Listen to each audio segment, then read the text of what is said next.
All right, hey everybody. Today we're here at a client's house here on the bay. We are installing a backlit piece of art today. It's a backlit wall sculpture. And so my team is here working on the install. We're gonna show you the before and after and tell us what you think. Robert's doing the important work. This is where the panel is gonna go, obviously. And that way, when you're chilling in the bathtub at the end of the day, you're gonna be enjoying this wall sculpture behind you. It's gonna have a nice ambient glow to it. So yeah, that's the thought behind it. Oh, baby, you got what I need. Everything I need.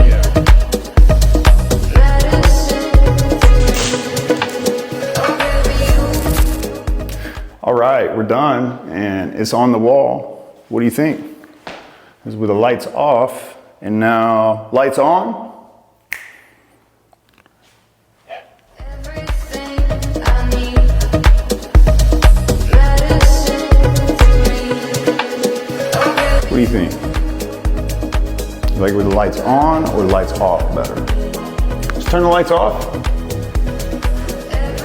mean, it looks good both ways.